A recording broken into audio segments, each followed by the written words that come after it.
The New York Knicks just got hit with breaking news.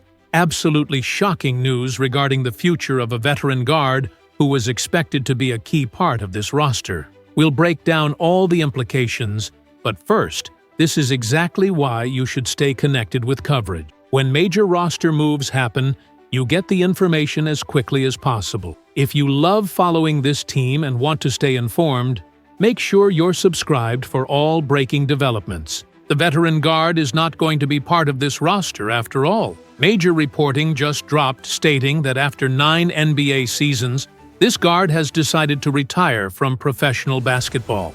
The player became Rookie of the Year back in 2017 and 6th Man of the Year in 2023 after being drafted in the 2nd round back in 2016. This is genuinely shocking news because this player was absolutely going to make the final roster, but he has decided to hang it up. His NBA career is officially over as he transitions into retirement. The reaction is one of shock and disappointment, and frankly, the organization now finds itself in a challenging spot at the backup point guard position. The retiring player released a statement saying, "Today, I officially begin my transition out of my basketball career. I have proudly given my mind, body, and spirit to the game over the last few decades. With the many sacrifices it took to get here, I have received many rewards.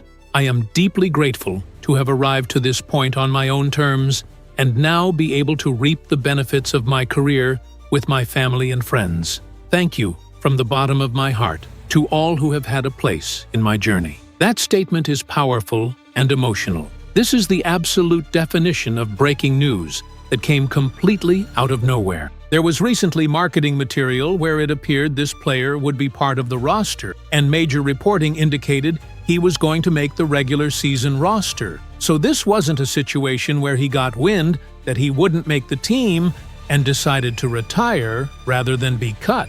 No, this is a legitimate retirement from basketball. He no longer wants to be an NBA player at this point in his life. At just 32 years old, there have been injuries that accumulated throughout his career. Reporting suggests he was contemplating retirement over the past couple of weeks, and that consideration probably intensified once last season ended. But at 32 years old, many people thought there was significant career longevity remaining. He didn't look particularly sharp in preseason action, but there was expectation he would be a major piece of this puzzle. There was excitement about seeing the starting point guard and this veteran share the floor together and complement each other's game. He seemed like the perfect backup point guard for this system, plays the game the right way, unselfish, has the body size and strength to defend at a decent level. This is a player who shot 50-40-90 splits from the floor before, an incredibly rare accomplishment. He was going to allow the star point guard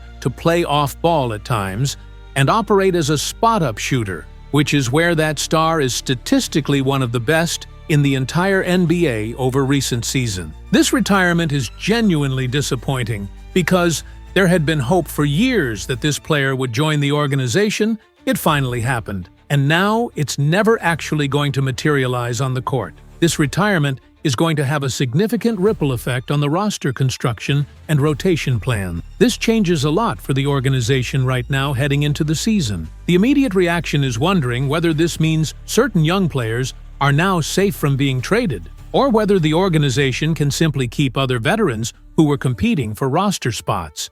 But honestly, the bigger concern is that the team does not have a legitimate NBA-level backup point guard on this roster right now. The undersized combo guard is primarily an off-ball player. While he's built somewhat like a point guard physically, there are legitimate concerns about him running the point consistently, setting the table for others, and being that primary facilitator. Is the veteran shooting guard someone you want consistently trying to create offense for others? He can definitely get shots for himself without question, but is he truly a floor general who elevates teammates? Then you have the young second-year point guard, and it's pretty clear based on reporting how the organization feels about him, given they've been shopping him throughout the offseason. In the era of this franchise cornerstone at point guard, the organization has always had a backup point guard they could depend on, and they've made strong efforts to maintain depth at that position. They signed a veteran late in the offseason last year, specifically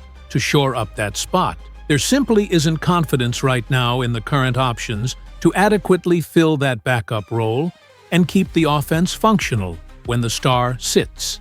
This is genuinely concerning because you're one sprained ankle away from the star point guard missing 2 weeks like has happened in the past, and suddenly the team would be in a really difficult position competitively. So maybe this means the young point guard is now safe from trade. Maybe the young forward is now safe. But there wouldn't be shock if the organization goes out and makes another move, another trade specifically targeting a backup point guard to address this sudden void. Major reporting indicated the retiring veteran was going to be the backup point guard for this team and was widely expected to play a significant role. One of the things fans and media covering this team were excited about heading into the season was the roster depth across position. That depth takes a noticeable hit with this retirement. Now, as mentioned, there isn't a traditional backup point guard that the coaching staff trusts on the current roster. The young second-year player fits the mold of a backup point guard in terms of what you'd envision for the role. But if the organization thought he was truly ready for significant minutes, they wouldn't have pursued multiple veterans over the summer to fill that spot. So unless they make an addition at the point guard position, they're going to have to get extremely creative with players who can initiate the offense. Expect to see the starting wing initiating offense with the second unit at time. He's capable, but it's not his optimal role. The undersized combo guard may be used in that role. The veteran shooting guard can obviously get his own shot, but isn't a typical floor general. The retiring veteran gave you a combination of all those things. A player who can knock down open shots, also initiate offense for others, and create advantages. That skill set is now missing from the roster. Additionally, the veteran shooting guard has battled injuries throughout his career. If he goes down with an injury, this team that an hour ago was viewed as one of the deepest rosters in the conference suddenly looks vulnerable. You're one injury to key guards away from being in a genuinely rough spot. There have been too many injury situations in recent years, and while you never want to operate with worst-case scenarios in mind, the reality is you're now one star point guard injury away from being in a really bad position. The retiring veteran could have at least provided insurance against that scenario. Even if he wasn't playing starters minutes, just having him start games, play 15-20 minutes, and close games would have provided stability. For lack of a better term, there just isn't a true traditional point guard on the roster right now unless you're looking at the young second-year player, and there isn't widespread confidence about him being the primary backup, much less potentially starting, if injury occurred. The coaching staff is going to have to get creative in terms of initiating offense and running sets unless they make a roster addition. Maybe the star center plays more with the second unit and they just have someone bring the ball across half court and run offense through him as the hub. Think back to the conference finals last year when the opposing team decided to increase defensive intensity and started picking up full-court pressure. Multiple players struggled handling that pressure and coughed the ball up repeatedly. That was another area where having two capable ball handlers on the court together would have been invaluable. Two players who can handle pressure, take care of the ball, initiate offense, score individually, and set up teammates. Is it ideal to be relying heavily on a 32-year-old veteran as a major piece? No, probably not. But having that option is significantly better than not having it. Right now, the organization is probably in emergency mode, trying to figure out a solution. There's no way they can be comfortable with the current point guard depth to adequately handle the responsibilities and minutes required over an 82-game season. The challenge is, they're not exactly flush with draft assets to make trades, so maybe they flip one of their young players in a consolidation trade to acquire someone who can alleviate pressure on the star point guard so he doesn't have to play 35 to 40 minutes every single night, handling the ball and bringing it up the court every possession. There's also wondering whether if the organization knew a week ago that this retirement was coming, would they have pursued other veteran point guard options that signed elsewhere? Obviously, if they wanted those players, they could have acquired them. But maybe there was a preference hierarchy where this retiring veteran was preferred over other options. but those other options would have been preferred over the current situation of no veteran backup. At minimum, other available veterans could get the ball up the court and provide some offensive creation, even if they're not the complete player this retiring veteran was or appeared to be in preseason. It's just surprising that quality veterans remained unsigned for extended periods and ended up in limited situations. At least the timing of this retirement announcement allows the organization to address it before having to make final roster decisions. It would have been catastrophic if they had executed trades involving young players to clear roster spots, only for this retirement to happen immediately afterward, leaving them completely without options. So there's appreciation for the player informing the organization now before the roster deadline, rather than waiting longer. But the reality is we're approximately 1 week away from the first game of the regular season, and the backup point guard depth is genuinely thin and concerning. Maybe they make a move through trade or free agency, maybe they don't. The front office is always monitoring the market to see if solutions exist. This is breaking roster news that significantly impacts the team's depth and rotation plans heading into the season. Tentar novamente.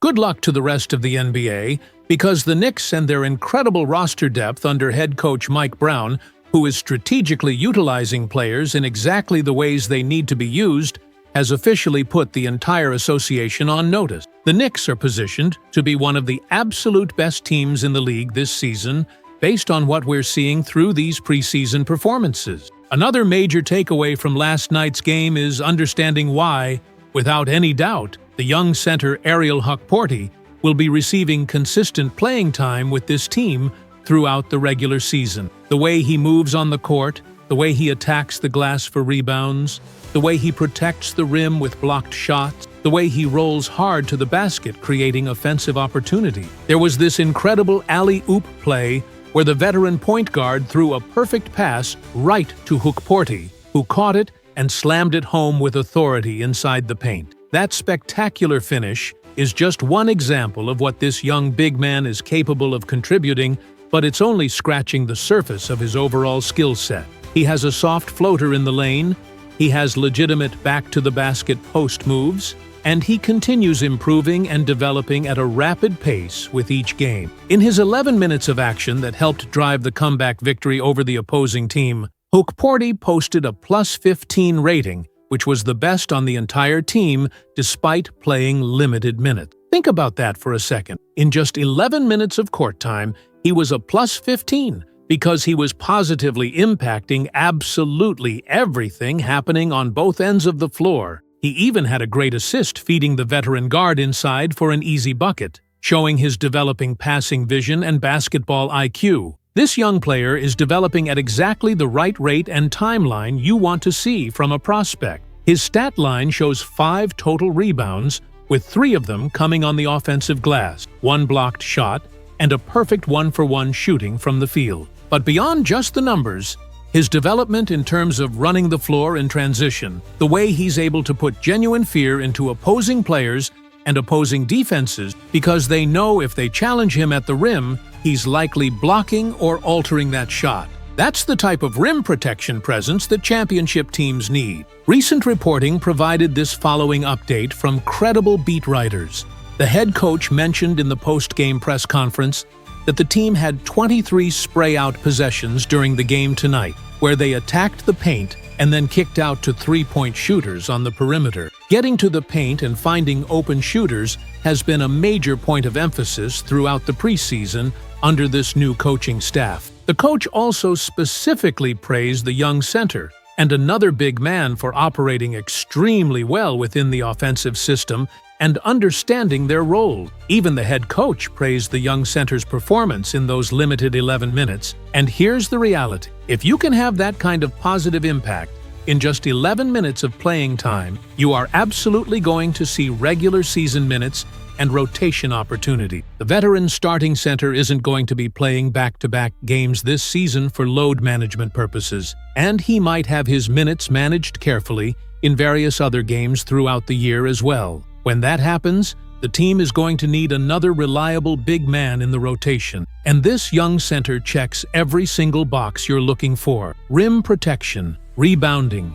finishing, developing offensive skills, high energy, and effort. During the preseason, he has done exactly what he needed to accomplish: showcase himself and his complete skill set to earn the coaching staff's trust. Now that he's successfully done that, he's going to be getting meaningful minutes during the regular season. There are probably multiple reasons why this coaching staff is so effective and respected, but the main overarching reason is accountability and honest communication. No matter whether you personally like what the head coach is saying or you disagree with his approach, he's going to give players and media the straight truth every single time, without sugarcoating anything. If you've been a fan of this franchise for even just the past 5 years, the one thing supporters desperately wanted to see was a head coach who genuinely holds his players accountable for their performance and effort regardless of their status or contract. And this new coach, in his first year with the organization, is already holding players and even the star veterans accountable for their execution on both ends of the floor. One player who's clearly benefiting from this accountability-focused coaching approach is the wing defender who was acquired in a major trade. This is the type of offensive system and the type of coaching style he always needed to truly unlock his potential. It's becoming crystal clear that this player has been unleashed and maximized by the new coach's system and approach. You can tell just by watching him play. You can see it in his body language and energy. He genuinely loves playing for this team, and he loves playing for this coaching staff. After last night's game, he told reporters exactly why he's thriving in this environment. When asked about the coaching staff's accountability standards, he responded by talking about how you can make some good plays during a game, but then make a couple plays where you're not doing the right thing or executing properly, and the coach is going to let you know immediately and directly. His response to that was essentially, why wouldn't you want that type of honest feedback? If the team wants to get to where they're trying to reach in terms of championship contention, there can't be any Mr. Nice Guy approach where mistakes get overlooked or excused. And that's exactly the coaching philosophy this wing player wants and needs to maximize his impact. The coaching staff is doing an amazing job so far with their system implementation and player development. This version of the wing defender on this team is the player everyone envisioned when the trade was made. This is the impact player the organization gave up significant draft capital to acquire, and it's genuinely exciting to finally see him performing at this level because when he's used the right way and put in position to succeed, look at what he can do and how dominant he looks on both ends of the court. Recent stats show that as the team improved to 3-0 in preseason action with an overtime victory, this wing player had a team-high 15 points in 25 minutes of action. He shot an efficient 6 for 12 from the field overall and 3 for 7 from three-point range. The rest of the starting unit struggled mightily from beyond the arc, but this wing player was one of the better three-point shooters for the starter, and that offensive consistency matters tremendously. He also contributed 4 rebounds and 3 steals, showing his impact across multiple statistical categories. He was literally everywhere on the court, shooting the ball confidently, feeling the flow of the game, attacking the basket aggressively, crashing the boards for rebounds, getting deflections in passing lanes, playing exceptional team defense. When I say everywhere, I mean he was impacting the game in every possible way you can as a two-way wing player. This version of him is clearly unlocked and maximized. You can tell by watching him.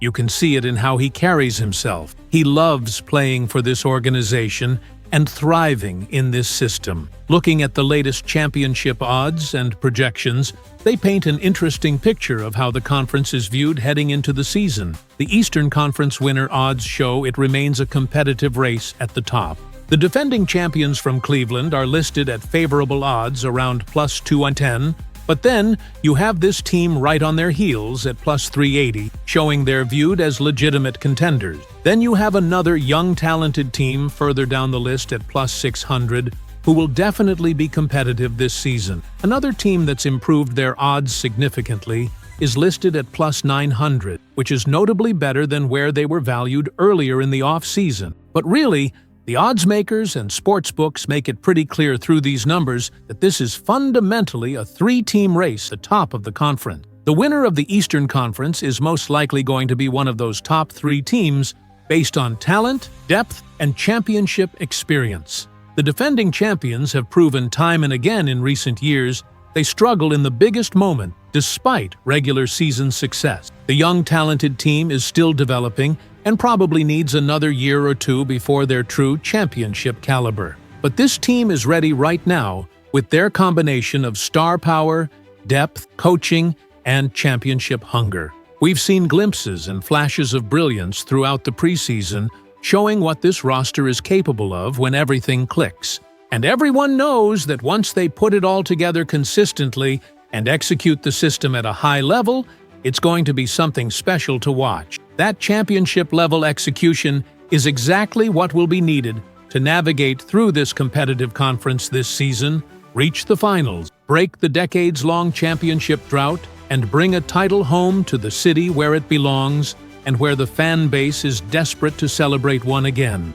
This year, under the new coaching staff, this team will have every opportunity to make those championship dreams become reality through hard work, accountability, and elite execution.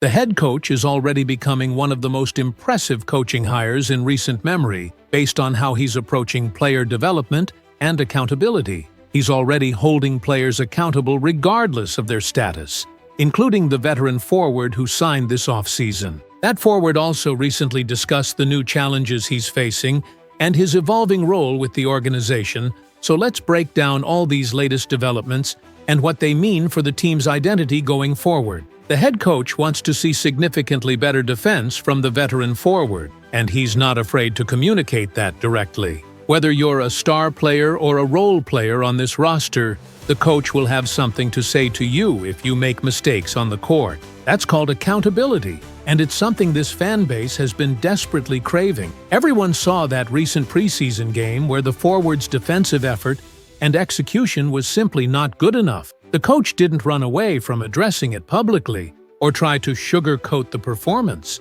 He actually acknowledged it directly and made specific comments about what he observed. According to the head coach's post-game comments, he thought it was a great opportunity for the forward to get some extended minutes at the center position and see how he handles that responsibility. It's tough for him mentally, and he was overthinking things a little bit, which is naturally going to happen when learning a new system, and that overthinking kind of brought his overall game to a halt in other areas beyond just defense. The coach noted that in the second half, the players' energy level and activity were noticeably better. He started feeling more comfortable and confident in the second half of the game, but there's going to be a learning curve for him as he adapts. The coach has stated publicly that both the veteran forward and the star center who play front court positions have the most on their plates in this new system because they essentially have to know all 5 positions on the floor and read and react properly in what's being described as a conceptual offense,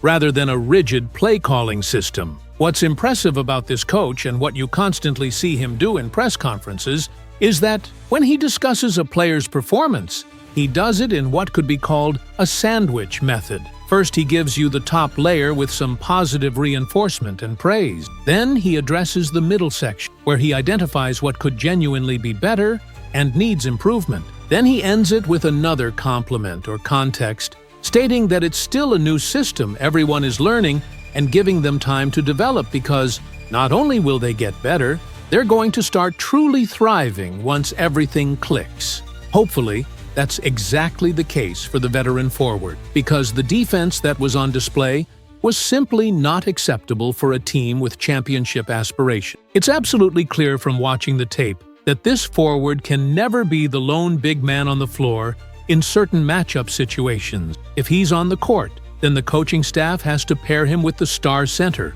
or the young shot-blocking center, or the veteran rim protector. He needs another legitimate big man out there alongside him because his natural play style and body type is more suited to power forward rather than center despite his size and strength. But this accountability culture and approach we're seeing from the new coach is exactly what the fan base has always wanted to see at this level. During that preseason game, the coach went several steps further than just verbal critique. First, he substituted the forward out of the game after poor defensive possession. Then, he had a direct conversation with him on the sideline about his defensive lapses. And then critically, he put him back into the game relatively quickly to see if the player listened and absorbed the coaching, to evaluate whether that defense improved based on their sideline conversation. But it's really about the broader point and principle being established. When you see a mistake happening repeatedly, you call a timeout or make a substitution, and you don't just leave it alone hoping it fixes itself. You actively talk to the player, you communicate with them directly, and you let them know specifically what you want to see executed and what they're doing wrong that needs correction. When the forward spoke with media members after the game, he confirmed exactly that type of communication occurred. After consecutive poor defensive possessions in the second quarter, where he was beaten backdoor on one play and completely out of position while being taken off the dribble on another, the coach substituted him out and had a quick, pointed conversation before subbing him back in. While speaking with reporters, the forward revealed the nature of the conversation that took place on the sideline. According to him, they had a direct conversation about what was happening in real time during the game. They discussed a specific situation that occurred and what the coach wanted him to do better moving forward. After all, preseason represents a good time to flatten that learning curve and make mistakes in games that don't count in the standings. Here's what the forward had to say about his own play and mindset. "I'm really trying to be as focused as I possibly can to try to get every detail correct and make sure I'm at the right spot on the floor. For me, it's a new team with new teammates I'm still building chemistry with, so I really try to fit into the system properly and be a solution to problems rather than creating problems myself." But against that opponent in the preseason, his defense was genuinely a problem that needed addressing. But thankfully, the coach knew exactly what to do and exactly what to say in that moment. Pulling the forward aside and having that conversation sets an important standard and precedent. It lets everybody on the entire roster know that if you make mistakes, this type of coaching intervention is going to happen to you regardless of who you are. Whether you're a max contract star player or a minimum salary role player, if you make consistent mistakes and your execution isn't fitting exactly what the coach wants to see out there on the court, he is going to call a timeout or make a substitution and do the exact same accountability process. And everybody knows when they're out there playing that it's not about individual performance or statistics, it's about the team's success collectively. Speaking about the team's new identity, everyone has seen that new high-paced, fast-tempo offense under the new coaching staff, and the veteran forward clearly sees it and feels the difference physically. Recently, in that same media session, he spoke about some specific challenges he's facing with his new role on this roster. Listed officially at 265 pounds, he's carrying around a big body and frame for this speed-oriented system that emphasizes constant movement and transition opportunities. Here's what the forward had to say about adapting to the new role and demands. For sure, it's a pretty big learning curve, learning the offense, and also just the constant running. So the biggest key for me personally was just to run all the time up and down the court. Try to run to the basket in transition. Try to make the other teams tired, like we've discussed as a team strategy. This is what genuine accountability looks like in practice. It's because the coach wants the absolute best performance out of his players.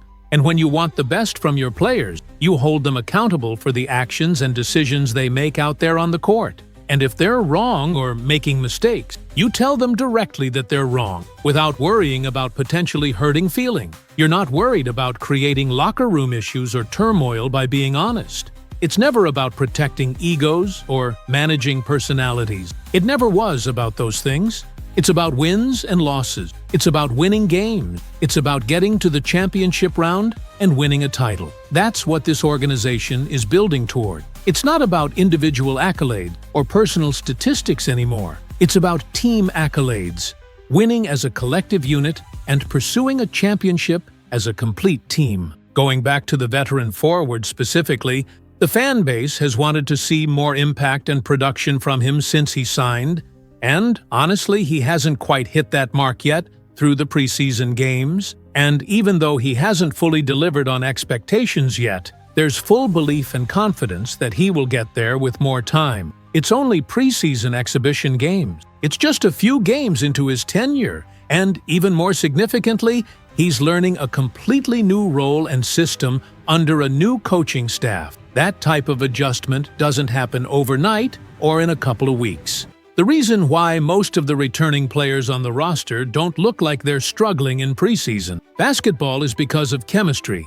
and system familiarity carrying over from last season's success. But some of these new additions are naturally going to struggle a little bit early on because they don't have that built-in chemistry yet. They don't fully understand the offense yet, or their specific role yet, or how to play optimally with certain teammates who have different playing styles. That understanding is going to come with time and game experience. The same developmental process is going to happen with this veteran forward. His defense was poor in that game, and everyone can acknowledge that reality honestly. However, when the organization signed him to this contract, there was understanding about exactly why they pursued him as a free agent. He was going to provide offense through scoring, knock down some three-point shots, grab some rebounds with his size and strength, and if things went well, he could potentially improve defensively and give the team more on that end than he'd shown in previous stops.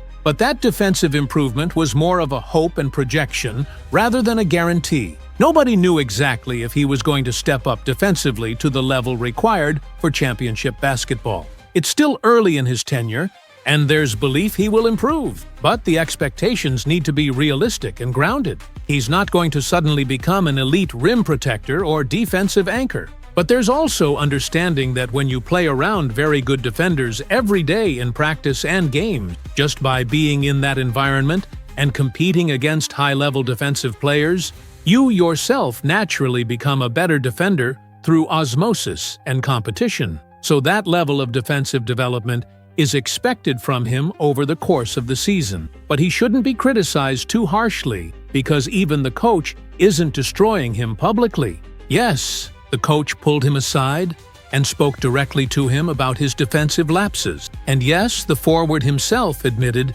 there are numerous things right now going on that he's trying to figure out and learn simultaneously. The defensive schemes, the offensive system, the new pace of play, his evolving role. It's genuinely a lot to process and absorb in a short time frame. And that's why we really haven't seen the version of this player that everyone thought they were getting when he signed. But just because we haven't seen that player emerge yet, doesn't mean that after a few regular season games with real stakes and rhythm, we won't be seeing that impact player everyone envisioned. The forward is actively learning the system, but he's also preparing himself physically and mentally. And soon, he's going to be ready to have that bench impact everyone hoped for when he was signed. It's just going to take a little bit of time and patience. As the head coach stated clearly, there's a learning curve involved with this system. And right now, the veteran forward is deep within that curve, still climbing toward proficiency and comfort.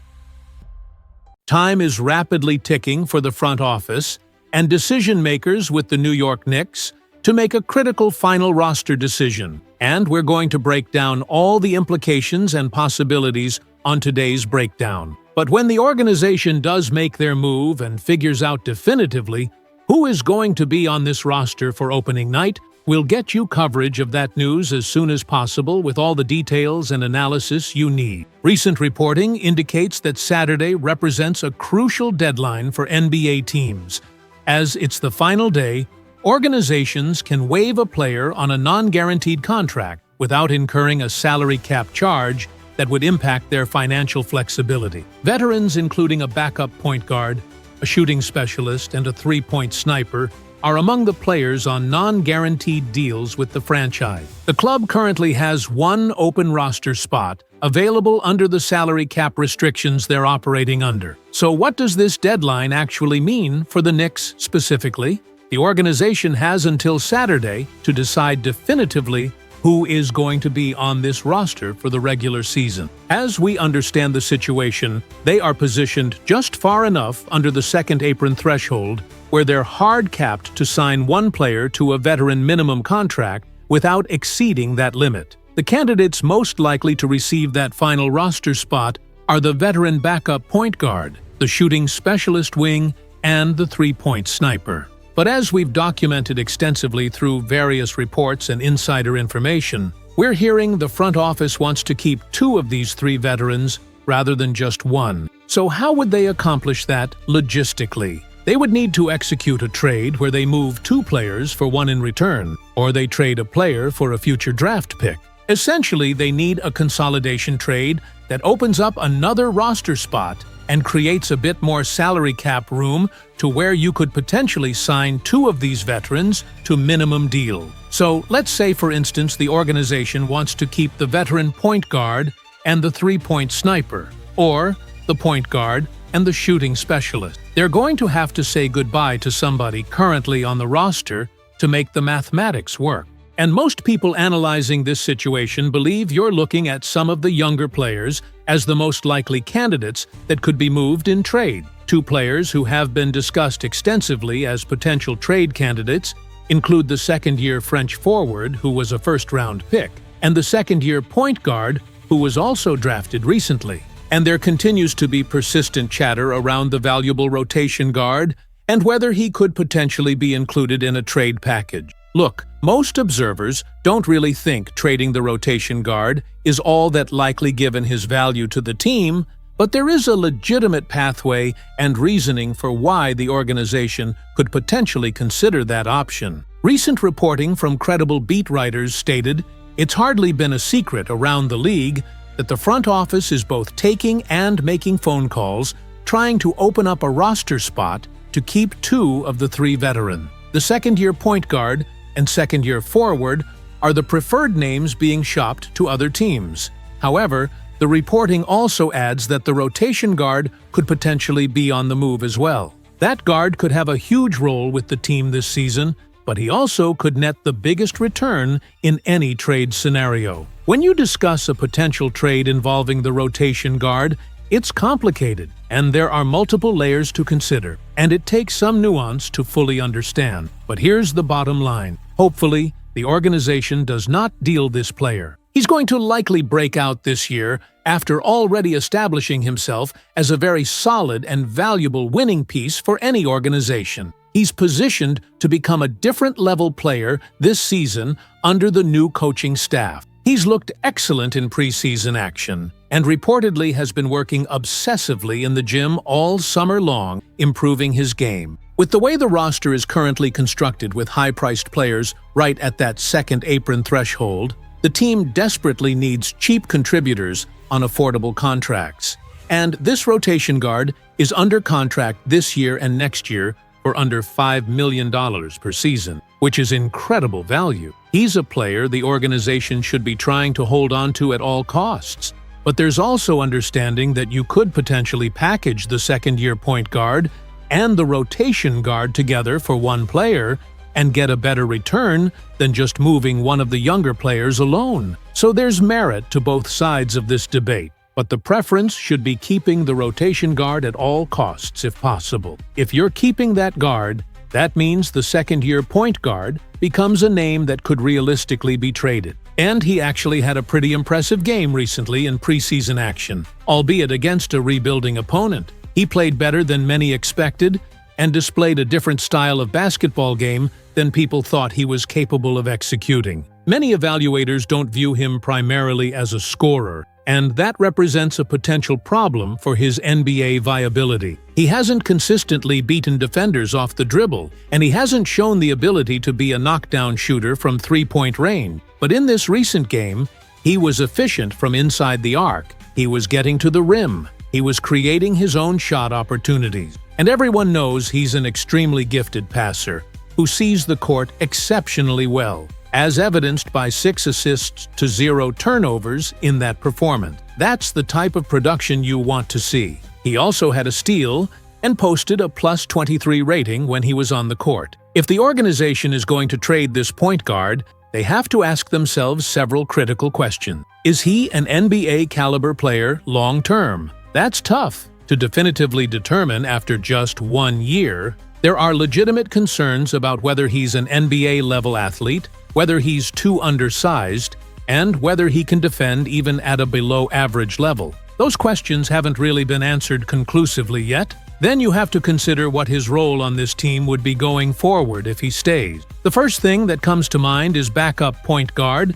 but he's probably not ready for that role in most people's opinions, and there are players ahead of him who do that job better. But thinking one step further, the reason many don't love him as the backup point guard is because he can't effectively play alongside the starting point guard. He's too small, doesn't defend well enough, and doesn't shoot consistently enough. Ideally, in a perfect world, your backup point guard should be able to play both alongside and without the starter and be effective in either scenario. Then we move to the second-year French forward, who received substantial opportunities during preseason to showcase his abilities and development, but the consensus seems to be he didn't play at an exceptional level. He had some promising moments in summer league action, but he left a lot to be desired there as well. The most concerning aspect is he's not shooting the ball well from beyond the three-point arc at all. His shooting percentages have been consistently below average throughout preseason games. He didn't shoot well in his rookie year,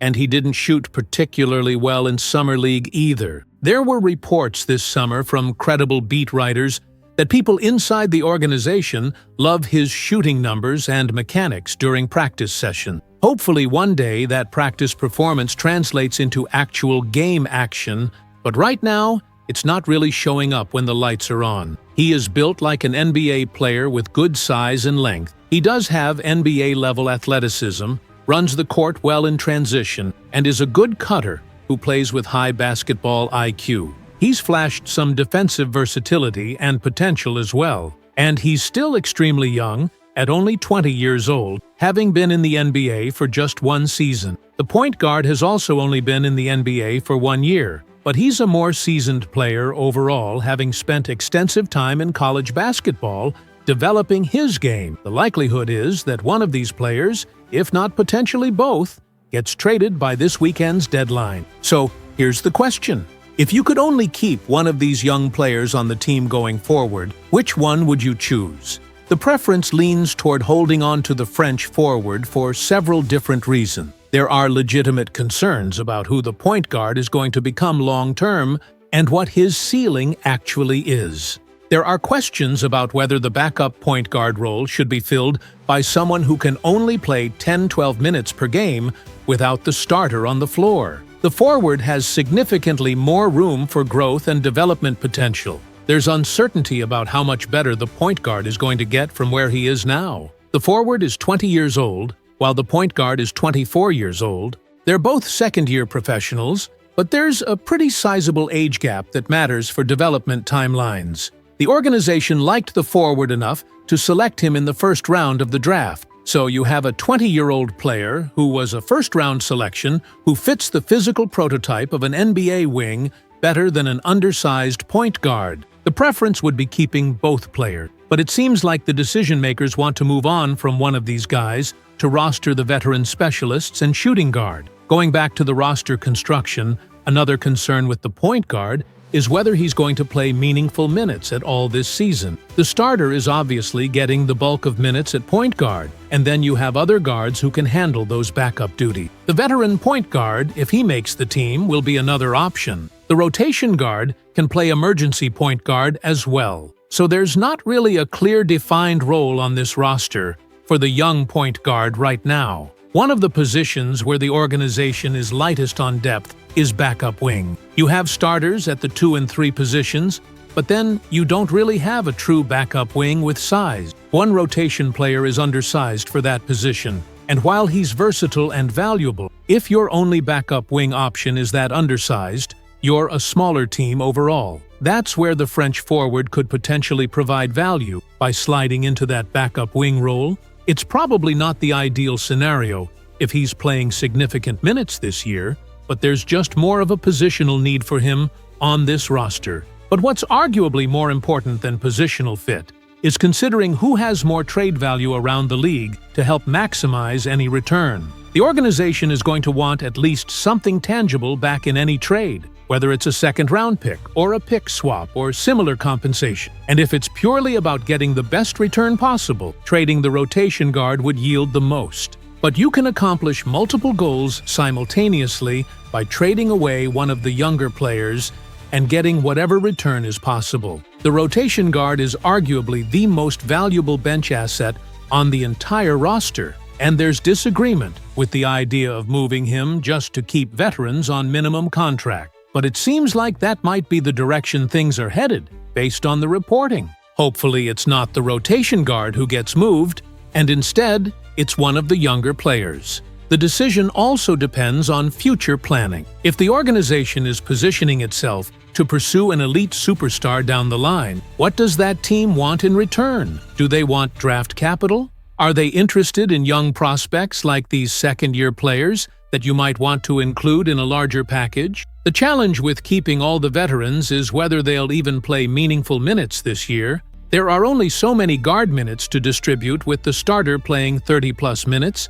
and other rotation pieces. Even if a trade gets made involving one of the second-year players and you keep two veterans, where are those veterans actually going to play? You have established starters at the wing positions, then you have multiple guards who can play shooting guard, plus another forward coming off the bench. You're essentially keeping veterans to be third-string wings who only play when injuries occur. It feels somewhat backwards for a title contender to cut a player they just drafted to roster a veteran who won't get regular minutes unless injuries happen. The organization should absolutely be doing everything possible to win this season as legitimate championship contenders. But if a veteran is going to sit on the bench regardless, does it really matter if he's 34 or 20 years old? You probably want to develop those cheap contributors, because next year the team might desperately need one of these young players. The point guard was expected to have more immediate impact. The thinking was he would be the guy to come in behind the starter, play 10 minutes per game, providing rest.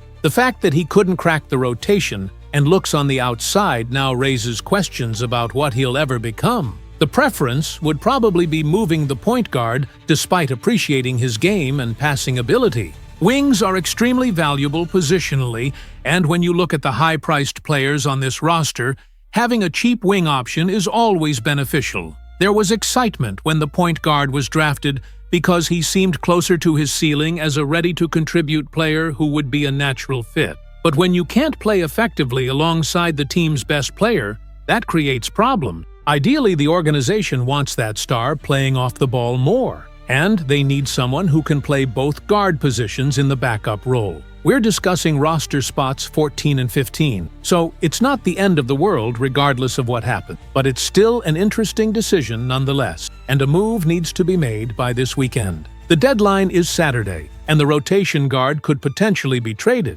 or it could be a package of both young players for a second-round pick in return. The front office has done pretty well in trades recently and has earned trust. But while this may seem like a low-impact move, it's actually a pretty important decision. If the front office feels they could trade the rotation guard as part of a package to upgrade elsewhere, that can't be ruled out either, even if it's not the preferred outcome. This is the master plan unfolding right before our eyes. The front office is actively pushing the organization to make strategic trades, and the reason why is becoming crystal clear. They want to regain valuable draft assets to position themselves for a future blockbuster trade that could alter the franchise's trajectory for years to come. Let me break down everything we're learning about this calculated approach to roster construction and long-term planning. The front office is pushing hard to make trades happen, and now the vision is becoming clear as day. They're setting up the organization for success both today and in the future, which is why they're aggressively pursuing trades. Because to acquire the elite players you want, you absolutely need draft assets to make compelling offers. Recent reporting has provided crucial insight into this strategic thinking. If the organization decides that another major move is necessary to break a championship drought that has stretched beyond 50 years, It gives them time to try accumulating the assets necessary to swing a deal for one of the top 5 players in the entire NBA. The reporting continues by stating that a hint of this interest could come soon, as league sources indicate the front office is hopeful of making deals to restock draft assets, which would likely be required if another franchise decides to move on from their superstar player. The organization wants to be in position to make a blockbuster trade once an elite player becomes available on the market. In order to make that type of transformative move, they're going to need substantial draft assets to include in any potential package. As of right now, they have roughly a year to build up those draft assets in order to be prepared when that opportunity presents itself. Further reporting continues by noting that the reality is this type of major trade is probably about a year away from actually happening, and that's actually a good thing for all parties involved. Nothing should be ruled out because this front office has already made 2 major moves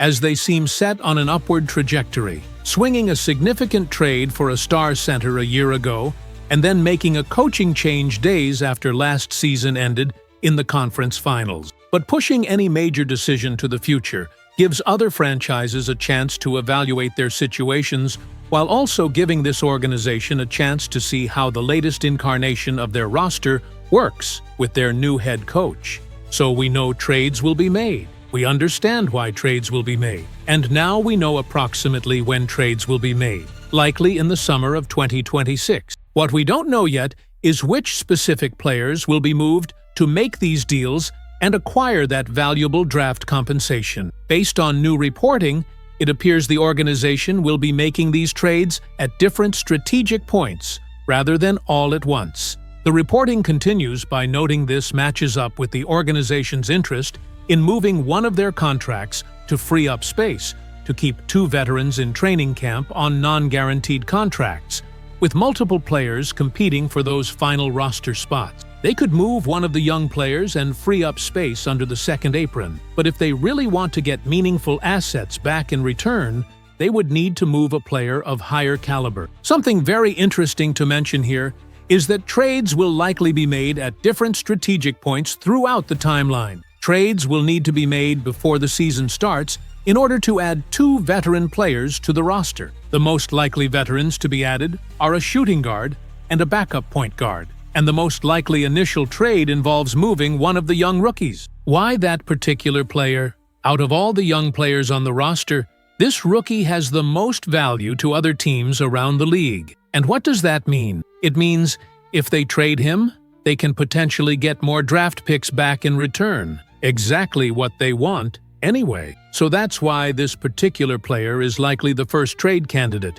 representing the first move the organization is likely to make. But, as the reporting indicates, in order to acquire even more draft assets beyond that initial move, they're likely going to have to trade some players that many fans would prefer not to see moved right now. Moving a valuable rotation player who is in the middle of a bargain contract might not make sense for championship aspirations this immediate season, but it could make sense if the organization is more interested in accumulating draft capital than fitting another veteran into the back end of the roster right now. The veteran center fits into this category as well. Entering the final season of a 4-year deal with a significant cap hit, the front office rarely allows itself to lose a useful piece without bringing something back in return, and they can't be blamed for wanting to see this player go through a full season healthy before committing to a contract extension. But with the current center depth, including the star acquisition, the backup big,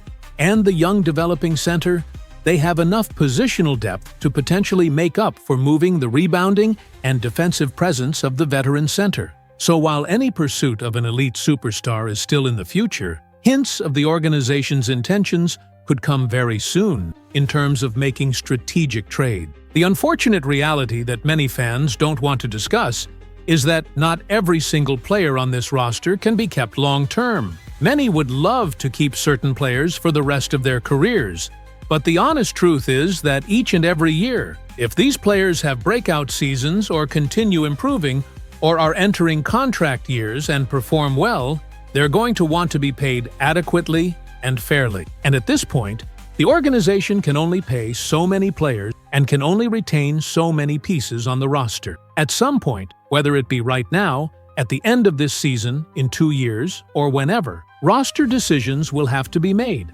because everyone cannot be paid and retained. But let me ease some immediate concerns here for this current season. The organization is likely going to trade one of the young players before the season starts. That's either going to be the French rookie or the young point guard. The French rookie is most likely the player who gets moved. After that initial move, there doesn't really need to be concern about major trades unless another team is performing so horribly this season that they become sellers at the deadline. If that happens, then come February, maybe there will be something significant to discuss. But if that's not the case, then it's likely any major blockbuster trade happens a year from now in the summer of 2026. And in a year, the organization will understand much more about this current roster construction. At that point, they'll understand exactly what pieces they need to add, what weaknesses need addressing, and what the path forward looks like. Recent reporting confirms that the valuable rotation guard has extremely high trade value around the league, with teams waiting for the organization to make him available in a serious way. That hasn't happened as of recently, and honestly, it probably won't happen at all this season. The new head coach loves this rotation guard, and under the new system, he's predicted to have a genuine breakout season. And if he does perform at that elevated level, next year when he's in a contract year, his trade value will probably be the highest it's been in his entire career. Maybe at that point, the organization will want to maximize his value in a trade. But right now, a trade involving this guard is not going to happen. The organization from top to bottom values him too much as a contributor to this year's championship push. Now, that brings us to the veteran center. The organization as a whole loves this player probably as much as they love the rotation guard. But here's the complicating fact: the contract situation, the money involved, the extension talk. The front office likely wants to keep this center for the long term, but the player also wants to be compensated fairly with another significant contract. And if he wants substantial money on his next deal, that might not be possible within the current salary cap constraint. But if you know how this front office operates, if they can't pay a player what he deserves, and they know they have no realistic chance of extending him to a fair deal, like we've seen in the past with other situations, if they can't retain someone, they're going to trade that player and move him for something in return. Another player, draft assets, whatever makes sense, but something is coming back, rather than losing the asset for nothing. Recent reporting essentially said the exact same thing when discussing the center and his future with the team. According to insiders, everybody they've spoken with in and around the organization has talked about how good this player has looked when healthy, and the excitement level about what a healthy version of this center means for the team's defensive identity and rebounding. What that means for extension conversations remains unclear, but history sometimes repeats itself, referring to how a similar situation played out previously with another star player. The organization to some extent wanted to keep that previous star on the team. However, they also understood that player wanted to get paid fairly. And when they determined it was something they wouldn't be able to offer or didn't want to offer given other priorities, they made the trade anyway because they knew there was not going to be any realistic chance of retaining that player long-term. So they made what they viewed as the only logical decision and traded him before losing him for nothing. If the same situation develops with the veteran center, the same type of decision will likely happen there too, resulting in a trade before losing the asset. Many fans don't want that to happen, but the organization has to make difficult roster decisions. We're operating under a new collective bargaining agreement, and that means making roster decisions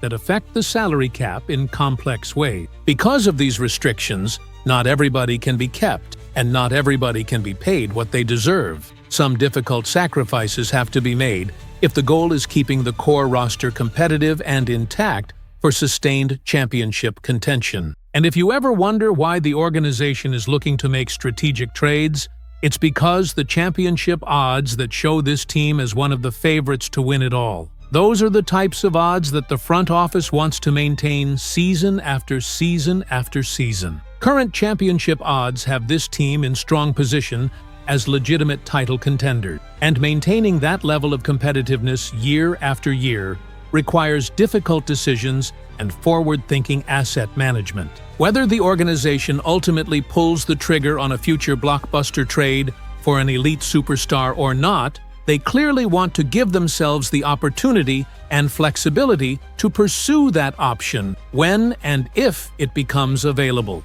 This is the master plan in action, and without a doubt, it's becoming clear and understandable now. The vision is crystallizing. Make different strategic trades at different points in time, build up the draft asset stockpile, and then, if there's a need to make a major blockbuster move, have everything necessary at that point to pull the trigger, make that trade happen, and keep this team competitive for many years to come. There's trust in this front office and confidence in everything they're doing now and will do in the future to maintain championship-level competitiveness.